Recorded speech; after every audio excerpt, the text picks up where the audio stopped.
नमस्कार। नेपाल टेलिभिजन समाचारमा स्वागत छ। म श्वेता सिन्हा र म अनिता बिन्दु। सुरुमा प्रमुख समाचार। सुशासन, विकास र समृद्धि गठबन्धनको मुख्य एजेन्डा रहेको अध्यक्ष प्रचण्डको भनाई। लोकतन्त्रको रक्षाका लागि एमाले सरकार चाहिने अध्यक्ष ओलीको दावी। भोट माग्न आउने उम्मेद्वार समक्ष मतदाताहरूको मागै माग। दाङका मतदाताले मागे मल र बिउ। माग पूरा गर्ने आश्वासन दिँदै उम्मेद्वारहरू।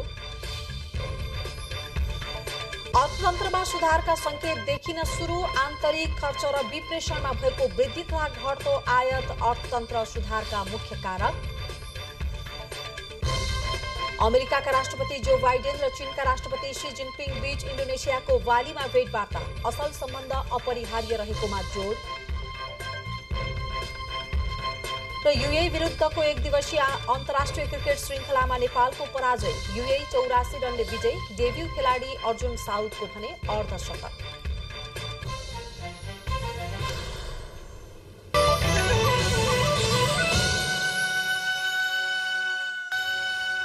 समाचार विस्तारमा।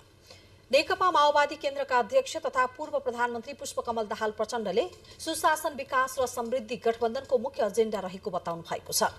लोकतान्त्रिक वाम गठबन्धन लमजुङले आज राइनास नगरपालिका 4-7 विषयकमा आयोजना गरेको चुनावी सभामा उहाँले विकास निर्माण र समृद्धिमा गठबन्धन लाग्ने बताउनु भयो। सत्ता गठबन्धनले शान्ति प्रक्रिया टुङ्ग्याउने तथा जनताको अधिकारलाई बलियो बनाउने र अर्को पक्षले देशलाई पछाडि धकेल्ने तथा निरङ्कुशता र अँध्यारोतिर लैजाने उहाँको दावी छ। मुलुकमा अझै पनि शान्ति प्रक्रियाका केही काम बाँकी रहेको भन्दै उहाँले अब बन्ने गठबन्धनको सरकारले ती जिम्मेवारी पूरा गर्ने बताउनु भयो। गठबन्धनको भावी सरकार बन्ने बित्तिकै पहिलो काम यो युद्ध पीडितहरूको मुद्दालाई सम्बोधन गर्ने र मैले भने अनुसार सबैलाई समान व्यवहार गर्ने त्यो विधेयक पारित गरिनेछ र हिजोका पीडाका घाउहरूमा मलमपट्टी लगाउने, उनका परिवारहरूलाई राहत, परिपूरण र सम्मान दिने, परिचय पत्र दिने, यी सबै कामहरूलाई अगाडि बढाइनेछ। सभामा नेपाली कांग्रेसका वरिष्ठ नेता रामचन्द्र पौडेलले मुलुकमा राजनैतिक क्रान्ति पूरा भएकाले अबको बाटो विकास र समृद्धिको हुनुपर्नेमा जोड दिनुभयो। राजनीतिक क्रान्ति साँच्चै नै अब पूरा भएको छ।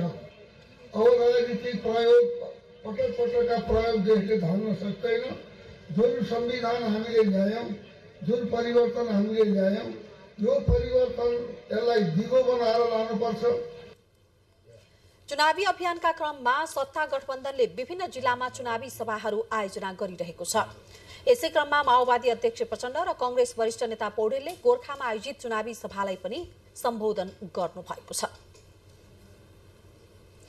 नेकपा एमालेका अध्यक्ष तथा पूर्व प्रधानमन्त्री केपी शर्मा ओलीले लोकतन्त्रको रक्षा र समृद्धिका लागि नेकपा एमालेको सरकार आवश्यक रहेको बताउनु भएको छ। चितवनको भरतपुरमा नेकपा एमाले चितवनद्वारा आयोजित आम सभामा उहाँले मंसिर 4 गतेको निर्वाचनका लागि महाकालीदेखि मेची र दुर्गम स्थलहरूमा नेकपा एमालेको पक्षमा मतदाताहरू उत्साहका साथ लागेको बताउनु भयो। उहाँले देश कसरी बनाउने तथा देशको विकास कसरी गर्ने र उद्योग कल कारखाना एवं कृषिलाई कसरी विकास गर्ने भन्ने योजना नेकपा एमालेको घोषणा पत्रमा उल्लेख भएको बताउनु भयो। देशलाई एक लयमा लोकतन्त्रको मार्गमा, विकासको मार्गमा, सुशासनको मार्गमा अगाडि बढाउनका लागि जो सहमत हुन्छ उसँग सहकार्य गर्ने स्वाभाविक हो, हाम्रो नीति नै छ। अध्यक्ष ओलीले सिन्धुलीको दुधौलीमा आजै आयोजित एमालेको चुनावी सभालाई पनि सम्बोधन गर्नु भएको छ।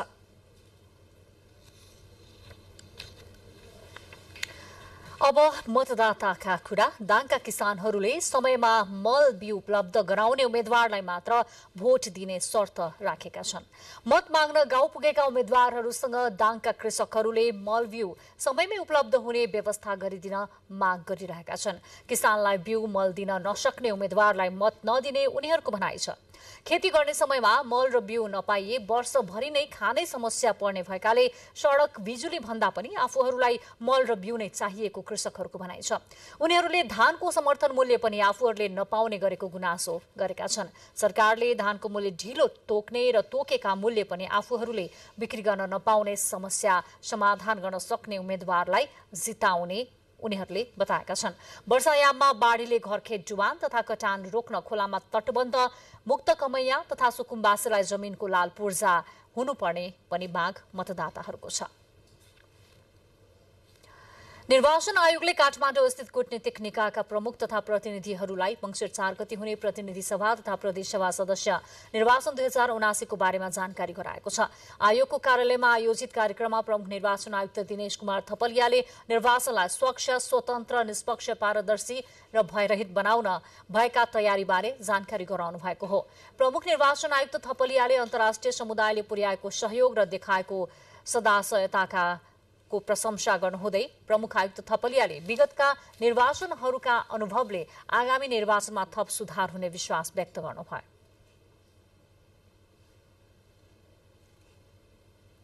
We are always committed to ensure free, fair, credible and impartial elections in Nepal.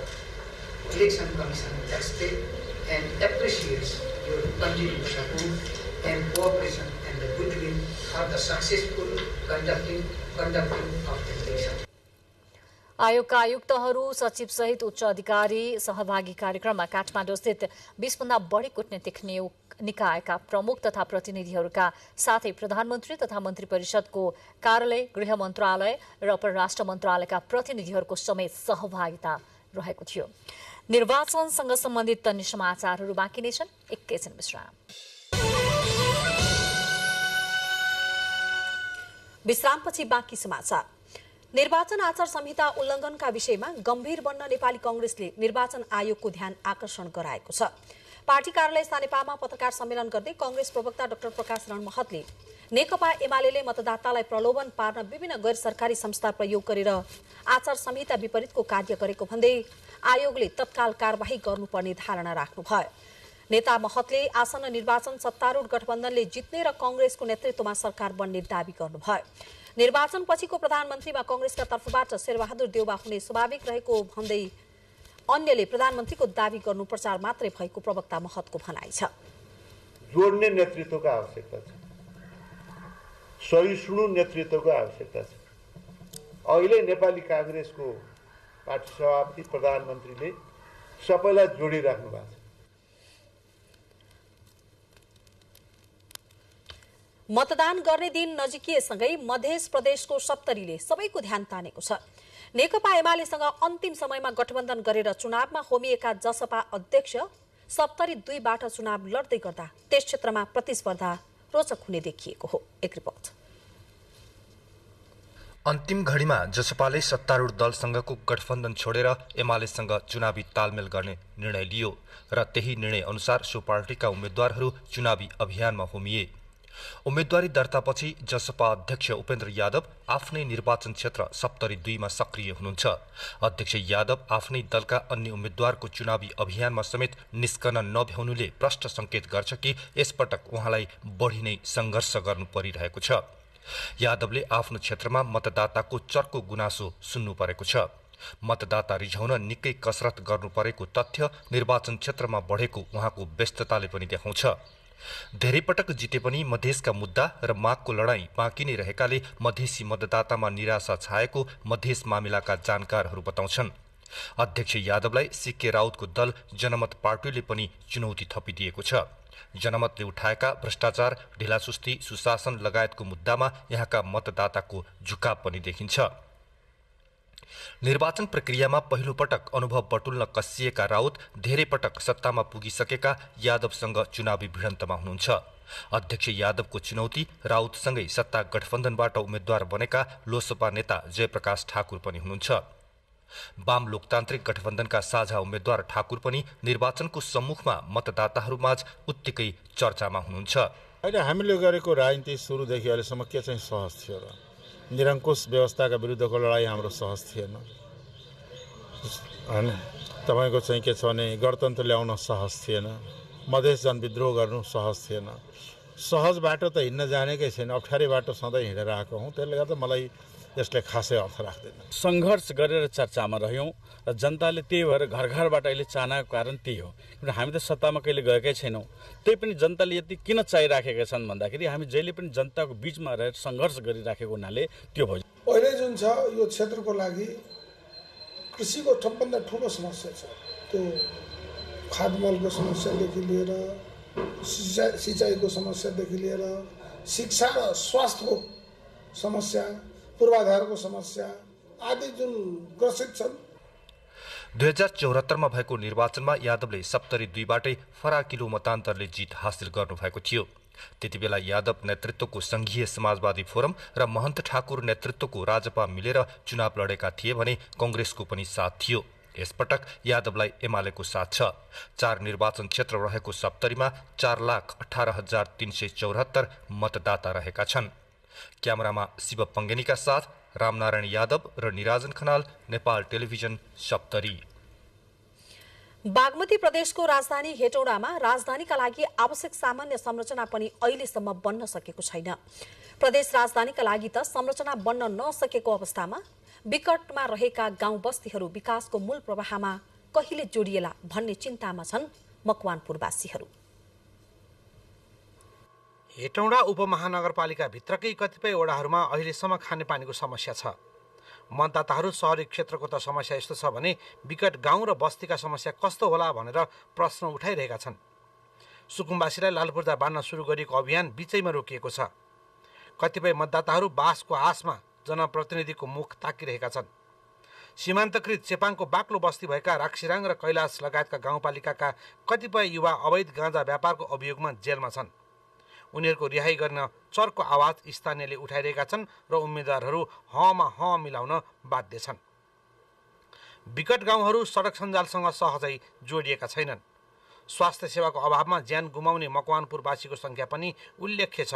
गाउँमा विद्यालय नहुँदा कतिपय सीमा क्षेत्रमा विद्यार्थीहरू प्राथमिक शिक्षाका लागि छिमेकी जिल्ला जानुपर्ने बाध्यता छ।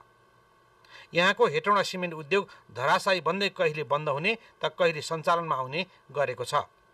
मनहरी गाउँपालिकामा रहेका लोपोन्मुख वनकरियाले लालपूर्जाको माग गर्दै आएको धेरै वर्ष भयो, तर चुनावमा जहिले पनि आश्वासन पाउने तर साँच्चै लालपूर्जा भने अहिलेसम्म उनीहरूले पाएका छैनन्। यी विविध समस्यासँग जुधेका मकवानपुरका मतदातालाई आफ्नो प्रतिनिधि छान्ने काममा विभिन्न प्रश्नहरूले घचघच्याइरहेको छ। अबको जनप्रतिनिधि छान्ने महान अभियानमा मतदाता उम्मेद्वारसँग मात्र प्रश्न गरिरहेका छैनन्, बरु आपसी छलफल र बहसमा पनि जुटेका छन्। अब यहाँ त शिक्षा स्वास्थ्य त चाहिएकै छ होइन, अनिवार्य नै हो त्यो पनि। अब त्यसको साथसाथै सबैले आफ्नो आफ्नो काम त गरेर खान पर्ने हुन्छ नि, त्यो पनि सँगै समेटिएर जाओस् भन्ने लाग्छ। एउटा देशलाई चाहिँ एउटा नयाँ गतिमा चाहिँ परिवर्तन, सकारात्मक परिवर्तनको दिशामा चाहिँ देशलाई चाहिँ ड्राइभ गर्न सकोस्, जो चाहिँ त्यसमा अझ हामी युवालाई सबभन्दा प्रायोरिटी हामीले दिनुपर्छ जस्तो लाग्छ। मतदाताका आम समस्यासँग लामो समय जानकार भएका नेताहरू नै अहिले मकवानपुरको निर्वाचनमा मैदानमा छन्। प्रतिनिधि भइसकेका नेताहरू आफूले सुरु गरेका कतिपय कामको पूर्णताका लागि उम्मेद्वार बनेको दावी गरिरहेका छन् भने नयाँ प्रत्याशीहरू पुरानाको असक्षमता र कमजोरीलाई चुनावी एजेन्डा बनाएर मतदाताको घर दैलोमा पुगेका छन्। मकवानपुर 1मा सत्ता गठबन्धनका तर्फबाट नेपाली काङ्ग्रेसकी सहमहामन्त्री महालक्ष्मी उपाध्याय डिना, राप्रपा नेपालका अध्यक्ष कमल थापा र राप्रपाका दीपक बहादुर सिंह बीच त्रिकोणात्मक प्रतिस्पर्धा छ। काङ्ग्रेस नेत्री उपाध्याय यसअघिका निर्वाचनमा पराजित भए पनि यसपटक सत्ता साझेदार अरू 4 दलको समर्थनमा बलियो उम्मेद्वारको रूपमा प्रस्तुत हुनुभएको छ भने कमल थापालाई एमालेको समर्थन छ। नेता थापाको मकवानपुरमा यो 8औं पटकको प्रतिस्पर्धा हो। राप्रपा नेता सिंह पछिल्लो स्थानीय तहको निर्वाचनमा हेटौडा उपमहानगरपालिकाको मेयरमा पराजित हुनुभएको थियो। थापा र सिंह कुनै बेला एउटै पार्टीका सहयात्री हुनुहुन्थ्यो। यसले मकवानपुर 1को निर्वाचन पेचिलो बनाइदिएको छ। यहाँको विविध समस्याहरू छन्। उद्योगका समस्या, नगर व्यवस्थापनका समस्या, सुकुम्बासीको समस्या, कुनै कुराको पनि हिजो मैले चुनाव उठ्दै गर्दा अरूले जित्दै गर्दा र आजसम्म पनि केही नभएका हुनाले ती समग्र विषयहरूको मेरो मुद्दा हो। देशभित्र रोजगारी पाउन नसकेर लाखौं युवाहरू विदेश पलायन भएको अवस्था छ। अर्थतन्त्र सङ्कटग्रस्त छ। यो अवस्थामा जनताले विवेक पुर्याएर, लय लयमा लागेर होइन, विवेक पुर्याएर निर्णय गर्नको निमित्त म आह्वान गर्दछु। भ्रष्टाचार सदाको लागि, सधैँको लागि निर्मूल गर्ने देशबाट रोजगारीको माध्यमबाट नेपालीका छोराहरू खाडी मुलुक जान नपरोस्।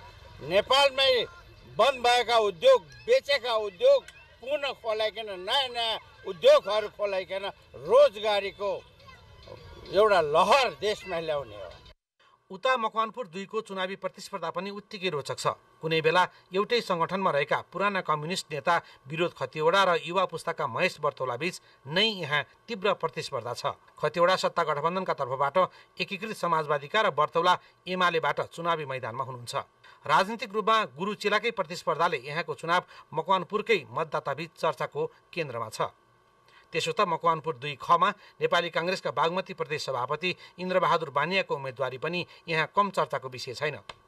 बानियाले यसअघि यसै प्रदेशबाट निर्वाचन जित्नु भएको थियो। अहिले सत्ता गठबन्धनको तर्फबाट बानियाको प्रतिस्पर्धा एमालेका लालबहादुर थापासँग रहेको छ। बानियालाई कांग्रेसले प्रदेश मुख्यमन्त्रीको रूपमा अघि सारेको चर्चा पनि मकवानपुरमा उत्तिकै छ। यहाँ चाहिँ के छ भने एउटा एयरपोर्ट बनाइ छाड्ने हो, प्रदेशको राजधानी यत्रो औद्योगिक क्षेत्र भएको, देशको चाहिँ नजिक रहेको यत्रो चाहिँ बागमती प्रदेश। त्यसकारण हाम्रा धेरै सम्भावनाका र धेरै काम गर्न सक्ने हामी छ, त्यो सङ्कल्प छ, त्यो दृढ विश्वास छ। हामी जनतालाई धोका दिँदैनौँ, बोलेका कुरा पुरा गर्छौँ। पुराना र नयाँ पुस्ताका बीचमा भएको प्रतिस्पर्धा त यसै पनि मकवानपुरमा रोचक छँदैछ। त्योभन्दा बढी त कुनै बेलाका सहकर्मी अहिले फरक दलबाट प्रतिस्पर्धा गर्दा झन् यहाँको निर्वाचन चाखलाग्दो बनेको छ। बागमती प्रदेशको राजधानी भएरै पनि हेटौँडा र यसका आसपासका क्षेत्रहरू खानेपानीका समस्याबाट प्रताडित छन्। त्यति मात्रै होइन, जिल्लाका धेरै परका गाउँहरू त विकट छन् र स्वास्थ्य र शिक्षाबाट पनि कतिपय मतदाताहरू वञ्चित छन्। यसपटक उनीहरूले यो विषयलाई जोडतोडले उठाएका छन्। मकवानपुरको हेटौँडाबाट स्थानीय संवाददाता। मकवानपुर बागमती प्रदेशको राजधानी मकवानपुरबाट अब हामी लागू मध्य प्रदेशको सिराहा जिल्लातर्फ। मतदानको दिन नजिकै जाँदा मध्य प्रदेशको सिराहा जिल्लामा पनि चुनावी सरगर्मी बढेको छ। प्रतिनिधि सभातर्फ 4वटा निर्वाचन क्षेत्र रहेको यस जिल्लामा चुनावी प्रतिस्पर्धामा अधिकांश पुरानै अनुहारहरू रहेका छन्। मंसिर 4 गते हुने प्रतिनिधि तथा प्रदेश सभा सदस्य निर्वाचन आउन केही दिन मात्र बाँकी रहँदा मध्य प्रदेश अन्तर्गत सिराहा जिल्लामा पनि चुनावी रौनक उत्कर्षमा पुगेको छ। 4वटा निर्वाचन क्षेत्र रहेको सिराहामा सशक्त र प्रभावकारी रूपमा जनताको काम गर्ने विभिन्न एजेन्डा सहित उम्मेदवारहरू भेटदोलोमा अहिले व्यस्त रहेका छन्। यसपल्ट पनि पुरानै नेता, पटक पटक सांसद तथा मन्त्री भएका व्यक्तिहरूले नै पुनः टिकट पाएका कारण सिराहाको चुनाव यसपल्टको रोचक बनेको छ। 4,22,712 मतदाता रहेको सिराहामा 221 मतदान स्थल र 505वटा मतदान केन्द्र मार्फत आफूले मन पराएका नेताको पक्षमा मतदाताहरूले मतदान गर्दैछ। 4 प्रतिनिधि सभा र 8 प्रदेश सभाका लागि दल र स्वतन्त्र गरी दर्जनौंले उम्मेदवारी दिए पनि लोकतान्त्रिक वाम गठबन्धन र एमाले जसपा बीच नै प्रतिस्पर्धा हुने स्थानीयहरूले आकलन गरेको छ। सिराहा जिल्लामा तपाईको वाम लोकतान्त्रिक गठबन्धन र एउटा गठबन्धन छ जसपा र एमालेको, दुईटाको चाहिँ यहाँ प्रतिस्पर्धा छ। तर यहाँ चाहिँ स्वतन्त्रहरूको चाहिँ खासै फिगर राम्रो नभएको हुनाले चाहिँ खासै त्यति राम्रो छैन। खासै तपाईको स्वतन्त्रको केही अब यहाँ देखिएको छैन। मुख्य रूपमा प्रतिस्पर्धा वाम लोकतान्त्रिक गठबन्धन र गठबन्धनको हुन्छ। तपाईको जसपा र एमालेको गठबन्धन हुनै लागेको मंसिर 4 गतेको निर्वाचनमा इमानदार, कर्तव्यनिष्ठ, विकास प्रेमीलाई आफूहरूले मतदान गर्ने मतदाताहरूको भनाइरहेको छ। जे पढ़ाई छै स्कूल के तरीका ओहि सबके लेल ई सब सोचे आगू बढ़ावे, एहन नेता हम सब चाहे छी। ओहि के वोट के लेल दे के लेल हम सब जनता सब एकमुठ महिला चाहे छी। उम्मीदवार के देवे ने जे देश चलौते, जे गांव में विकास करते, तकरा नहीं देवे, तकरा दिया पड़ले वोट। विभिन्न एजेन्डा सहित गाउँ तथा शहर पसेका उम्मेदवारहरूले यसैले जित्न सकिने आकलन गर्न नसकिए पनि कसले कति आफ्नो पक्षमा मतदाताहरूलाई रिझाउन सकियो यसको निर्णय मंसिर 4 गते पछाडि नै हुनेछ। क्यामेरामा अनुभक्त चौधरीको साथमा हिरालाल चौधरी, नेपाल टेलिभिजन, सिराहा। तराई मधेसको सिराहा जिल्लापछि अब पहाडी जिल्ला बागलुङतर्फ लागौं। प्रतिनिधि सभा र प्रदेश सभाको निर्वाचन नजिकै जाँदा बागलुङका गाउँ गाउँमा चुनावी माहौल पनि बनेको छ। जिल्लामा अलपत्र, बलेवा र ढोरपाटन विमानस्थलको सञ्चालनदेखि मध्य पहाडी लोकमार्गको पूर्णता दिने लगायतका विकासे बाचा उम्मेद्वारहरूले मतदाता माझ गर्दै आएका छन्। प्रतिनिधि सभा र प्रदेश सभाको निर्वाचन नजिकै गर्दा बागलुङमा गाउँ गाउँमा चुनावी माहौल बढेको छ। चुनावको बेला मात्र चुनावी नारा लिएर दलका उम्मेद्वारहरू गाउँ गाउँ जाने गरेका छन्, तर कार्यान्वयन नगर्दा मतदाता भने उत्साहित बन्न सकेका छैनन्। बागलुङका 2वटा प्रतिनिधि सभा र 4वटा प्रदेश सभा सदस्यको लागि उम्मेद्वारहरू पुरानै एजेन्डा लिएर मतदाता कहाँ गएका छन्। संविधान सभा निर्वाचनदेखि 2074 सालसम्मका उम्मेद्वारहरूले झण्डै एउटै एजेन्डा लिएर मतदाताको घरमा पुग्ने गरेका छन्। हिजोको दिनमा जे जस्तो भए पनि अबका दिनमा जनताको भावना अनुसार लाग्ने उम्मेद्वारहरूको भनाइ छ। नेपाली जनताको समस्या, नेपाल राष्ट्रको समस्या, देशको राष्ट्रियता, सार्वभौमता र अखण्डताका कुराहरू छन्। प्रतिनिधि सभा र प्रदेश सभा निर्वाचनका लागि बागलुङमा अहिले गठबन्धन उम्मेद्वार नेकपा एमाले, राप्रपा, नेपाल राष्ट्रिय जनमुक्ति पार्टी, राष्ट्रिय जनता समाजवादी पार्टी, मंगोल नेशनल अर्गनाइजेसन, राष्ट्रिय स्वतन्त्र पार्टी, नेपाली कांग्रेस बीपी र स्वतन्त्र उम्मेद्वार मतदाताका घर घरमा भोट माग्दै आइरहेका छन्। दलहरूको नयाँ एजेन्डा नभए पनि आफ्नो मताधिकार प्रयोग गर्ने र सक्षम र काम गर्नेलाई छनौट गरी मतदान गर्ने स्थानीयवासीहरू बताउँछन्। आफ्नो यो पाएको अधिकारले खेल गर्ने खालमा भएन नि। मङ्सिर 4 गते हामीहरू सबैले भोट हाल्ने हो र मैले पनि हाल्ने हो र आफ्नो अधिकार हामीहरूले प्रयोग गर्ने हो।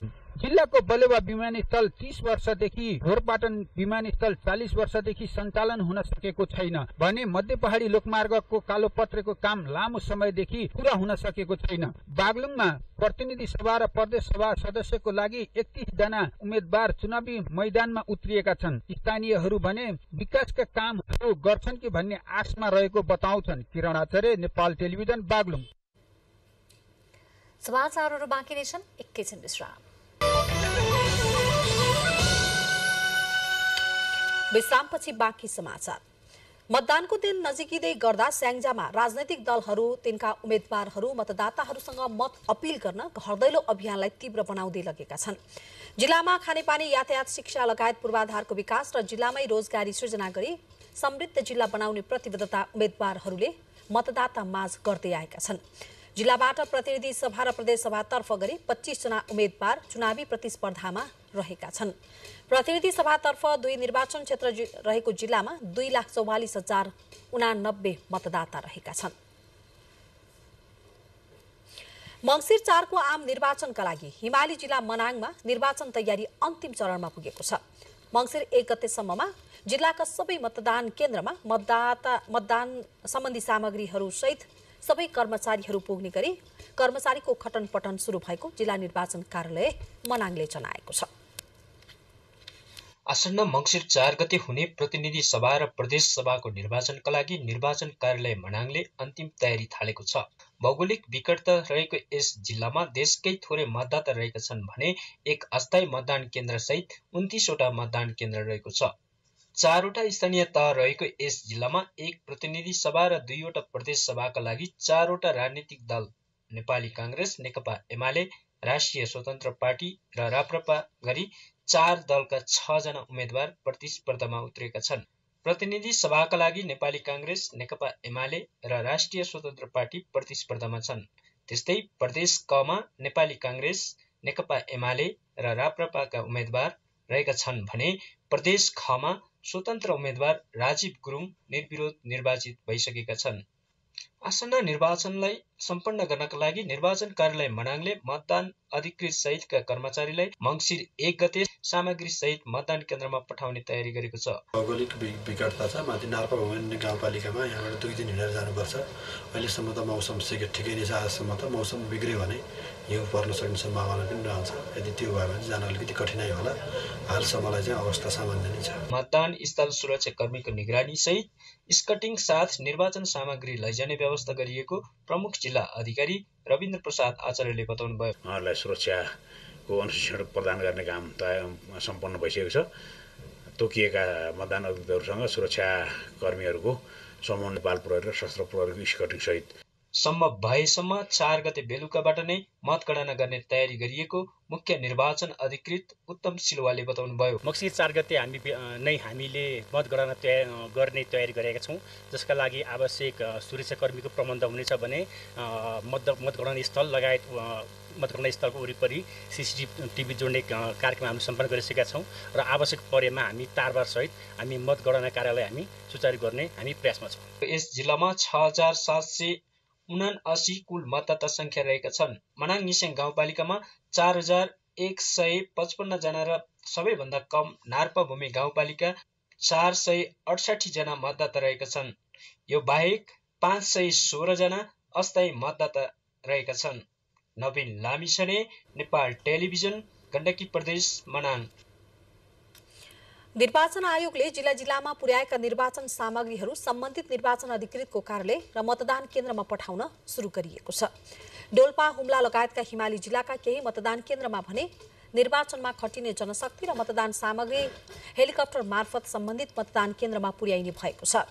डोल्पाको उत्तरी क्षेत्रमा पर्ने उपल्लो डोल्पाका 22 मतदान केन्द्र मध्ये 12 मतदान केन्द्रमा खटिने कर्मचारी मतदान सामग्री ल्याउन लैजान हेलिकप्टर प्रयोग गरिने मुख्य निर्वाचन अधिकृतको कार्यालयले जनाएको छ। जिल्लाका अन्य मतदान केन्द्रहरूमा भने घोडा, खच्चड र भरियालाई बोकाएर मतदान सामग्रीहरू मतदान केन्द्रमा लैजान लागिएको कार्यालयले जनाएको छ। आसन्न प्रतिनिधि र प्रदेशसभाको निर्वाचनका लागि जिल्ला निर्वाचन कार्यालय बझाङले पनि तयारी तीव्र बनाउँदै लगेको छ। एकमात्र प्रतिनिधि सभा निर्वाचन क्षेत्र रहेको जिल्लामा निर्वाचन सामग्री पुगेसँगै र मतदान केन्द्र अनुसार मतदान सामग्री व्यवस्थापनको काम भइरहेको मुख्य निर्वाचन अधिकृतको कार्यालयले जनाएको छ। जिल्ला निर्वाचन कार्यालयका कर्मचारीहरू यति बेला मतदान केन्द्र पठाउने सामग्री व्यवस्थापनमा व्यस्त रहेका छन्।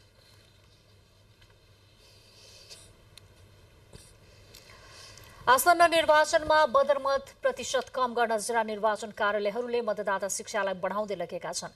निर्वाचनमा मत बदर कम गराउन पर्वतको कुस्मामा आज नमुना मतदान गरिएको छ। नमुना मतदानमा महिला, पुरुष, अशक्त र वृद्ध-वृद्धाहरूको लाइन मिलाउने, मतदान अधिकृतको हस्ताक्षर रुजु गर्ने, गोप्य स्थानमा पुगेर उम्मेद्वारलाई मतदान गर्ने र मतपत्र पट्याउने तरिका सिकाइएको थियो।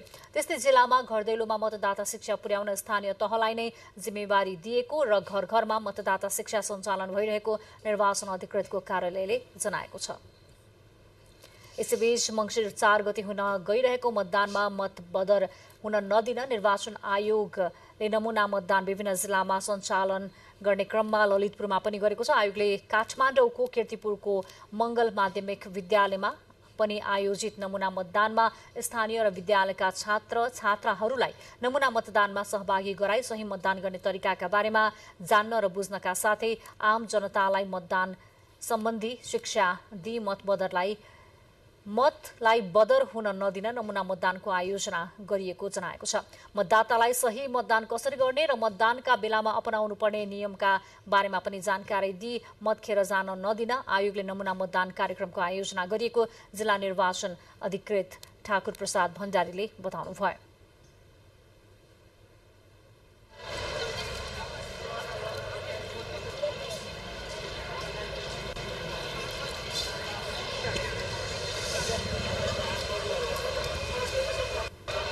मतदानका बेलामा गर्ने सबै प्रक्रियालाई उक्त नमुना मतदानमा समावेश गरी नमुना मतदान गरिएको हो।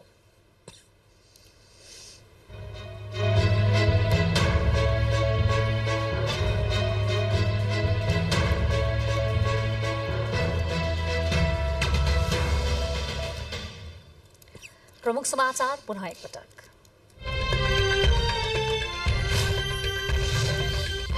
सुशासन, विकास र समृद्धि गठबन्धनको मुख्य एजेन्डा रहेको माओवादी अध्यक्ष प्रचण्डको भनाई। लोकतन्त्रको रक्षाका लागि एमाले सरकार चाहिने अध्यक्ष ओलीको दावी। भोट माग्न आउने उम्मेद्वार समक्ष मतदाताहरूको मागै माग, दाङका मतदाताले मागे मल र भ्यू, माग पूरा गर्ने आश्वासन दिँदै उम्मेद्वारहरू।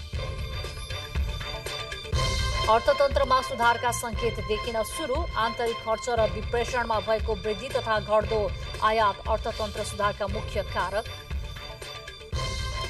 अमेरिकाका राष्ट्रपति जो बाइडेन र चीनका राष्ट्रपति सी जिनपिङ बीच इन्डोनेसियाको बालीमा भेटवार्ता, असल सम्बन्ध अपरिहार्य रहेकोमा जोड। र युएई विरुद्धको 1 दिवसीय अन्तर्राष्ट्रिय क्रिकेट श्रृङ्खलामा नेपालको पराजय। युएई 84 रनले विजयी। डेब्यू खेलाडी अर्जुन साउदको भने अर्धशतक। मुलुककै ठूलो विश्वविद्यालय त्रिभुवन विश्वविद्यालयमा प्राज्ञिक अनुसन्धान गर्ने प्रवृत्ति कम रहेको पाइएको छ। आज राजधानीमा आयोजित विश्वविद्यालयको नीति अनुसन्धान तथा गुणस्तर प्रत्यायोजन विषय कार्यक्रममा प्रस्तुत तथ्याङ्क अनुसार राष्ट्रिय प्राथमिकता प्राप्त क्षेत्रमा अनुसन्धान गर्न विश्वविद्यालयले प्रस्ताव आह्वान गर्दा जम्मा 13वटा विभागले मात्रै सहभागिता जनाएका थिए। विश्वविद्यालयमा 40 भन्दा बढी केन्द्रीय विभाग र 4वटा अनुसन्धान केन्द्र रहेका छन्। राष्ट्रिय प्राथमिकता प्राप्त क्षेत्रमा अनुसन्धान गर्नका लागि सबैभन्दा बढी विज्ञान तथा प्रविधि संकायले आवेदन दर्ता गरेको छ। अनुसन्धानका लागि सबैभन्दा बढी यसै गरी विश्वविद्यालयले लघु अनुसन्धानका लागि दिने अनुसन्धान वृत्ति समेत उपत्यकामा मात्रै रहेको छ। कार्यक्रममा प्रस्तुत तथ्याङ्क अनुसार 66% लघु अनुसन्धान वृत्ति उपत्यकामा मात्रै वितरण गरिएको छ।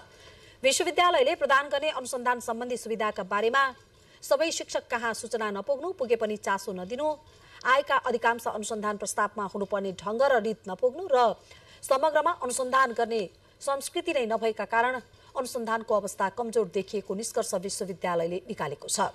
प्राज्ञिक अनुसन्धानलाई बढावा दिन विशेष कार्यक्रमहरू सञ्चालन गर्दा दिइने अनुसन्धान वृत्तिको रकमलाई बढाउने काम गरिएको भनाई विश्वविद्यालयका पदाधिकारीहरूले त्यस वखत जानकारी गराउनु भएको थियो। पश्चिम नवलपरासीका किसानले यसपटक सरकारले तोके भन्दा बढी धानको मूल्य पाएका छन्। धान उत्पादन वृद्धि हुन नसकिरहेको अवस्थामा पश्चिम नवलपरासीका किसानहरूले सरकारले तोकेको समर्थन मूल्य भन्दा बढी रकम पाएका हुन्। सरकारले चालु आर्थिक वर्षका लागि मोटा धानको प्रति क्विन्टल 2967 रुपैयाँ र मध्यम धानको 3128 रुपैयाँ न्यूनतम समर्थन मूल्य तोकेको छ। सरकारले तोके भन्दा 400 रुपैयाँ बढी मूल्यमा किसानले धान बिक्री गर्दै आएका छन्।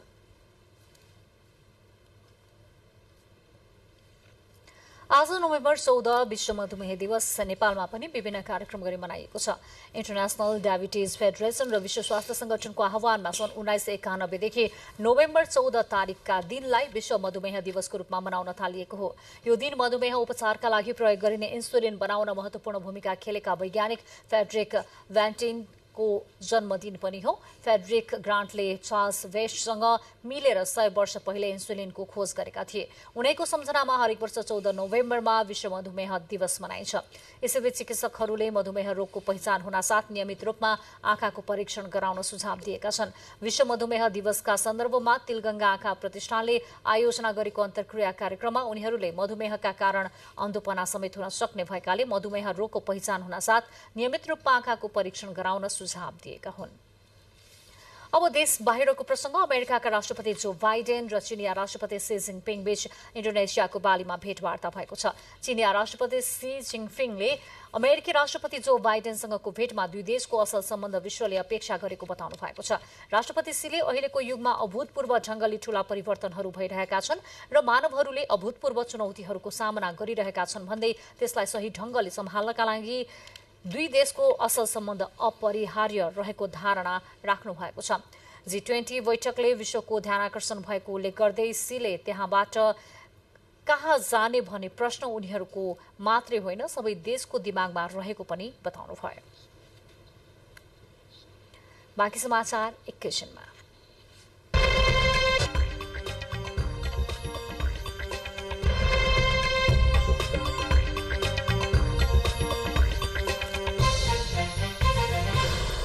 अब आर्थिक समाचार। अर्थतन्त्र संकटतर्फ गइरहेका बेला पछिल्लो समयमा सुधारको संकेत देखिन थालेको विज्ञहरूले बताएका छन्। आउँदो मङ्सिर 4 गते हुने निर्वाचनका सन्दर्भमा सरकारवाला पक्षहरूबाट हुने खर्च तथा अर्थतन्त्रको बाहिरी क्षेत्रमा आएको सुधारले ब्याङ्किङ प्रणालीमा नगदको उपलब्धता सहज हुने संकेत देखिएपछि अर्थतन्त्रमा सुधार आउने संकेत देखिएको हो। निर्वाचनका कारण आर्थिक प्रणालीमा 60 अर्ब रुपियाँको हाराहारीमा तरलता प्रवाह हुने अर्थविदहरूको आकलन छ।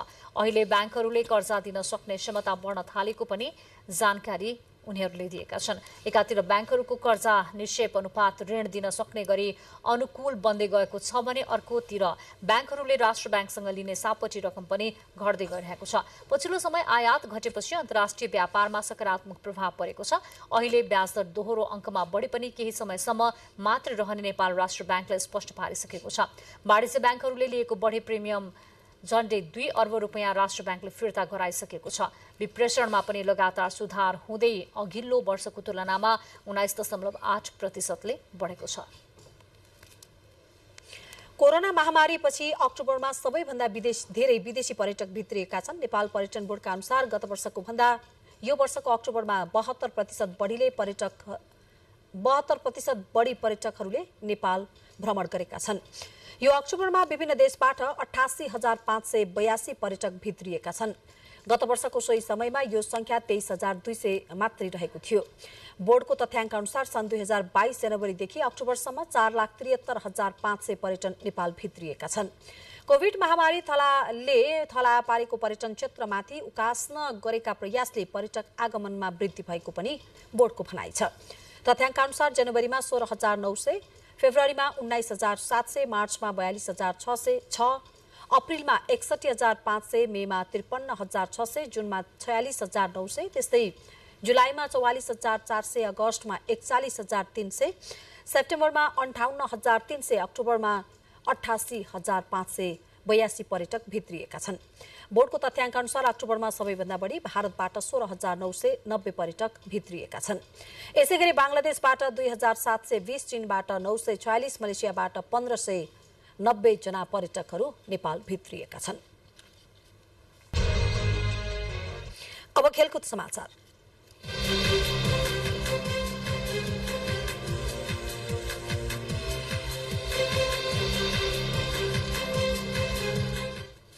युनाइटेड अरब इमिरेट्स युए विरुद्धको 3 खेलको 1 दिवसीय अन्तर्राष्ट्रिय क्रिकेट श्रृङ्खलामा घरेलु टोली नेपाल 84 रनले पराजित भएको छ। काठमाडौँको कीर्तिपुर स्थित त्रिवेणी क्रिकेट मैदानमा 264 रनको लक्ष्य पछाएको नेपाल 50 ओभरमा 179 रनमा समेटियो। खराब सुरुवात गरेको नेपाल 5 विकेट गुमाउँदा 31 ओभरमा 111 रनमा सीमित थियो। उता 1 दिवसीय अन्तर्राष्ट्रियको डेब्यू खेलमै नेपालका अर्जुन साउदले अर्धशतक बनाउन सफल भए। अर्जुनले 77 बलमा 5 चौका सहित 55 रन बनाए। त्यसैगरी अर्का ब्याट्सम्यान दिपेन्द्र सिंह ऐरीले पनि 54 बनाउँदै अर्धशतक पूरा गरे। दुई खेलाडीले अर्धशतक बनाए पनि नेपालले लक्ष्य भने पूरा गर्न सकेन। यसअघि युएले 7 विकेटको क्षतिमा 263 रन बनाएको थियो। नेपाल भ्रमणमा रहेको युएको टोलीसँग नेपालले कुल 3 खेल खेल्नेछ। आजको जितसँगै युएले 3 खेलको 1 दिवसीय श्रृङ्खलामा 1-0 को अग्रता बनाएको छ।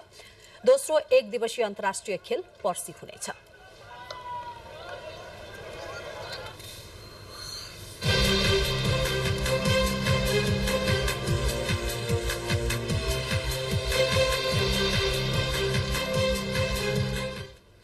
अब मौसम सम्बन्धी जानकारी। देशको पहाडी भूभागमा आज राति आंशिकदेखि सामान्य बदली रही बाँकी भूभागमा आंशिक बदलीदेखि मौसम सामान्यतया सफा रहने तथा सुदूरपश्चिम प्रदेशका पहाडी भूभागका 1-2 स्थानमा हल्का वर्षाको सम्भावना रहेको छ। हिमाली भूभागको 1 वा 2 स्थानमा हल्का हिमपातको सम्भावना रहेको मौसम पूर्व अनुमान महाशाखाले जनाएको छ।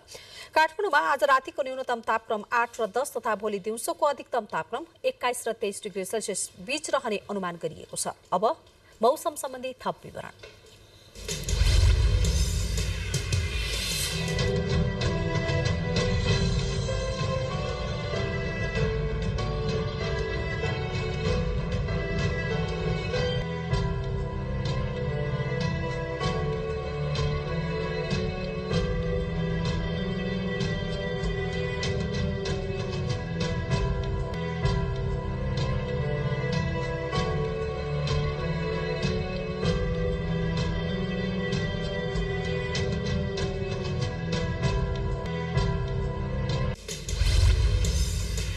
समाचार बुलेटिनको अन्त्यमा प्रमुख समाचार फेरि एकपटक।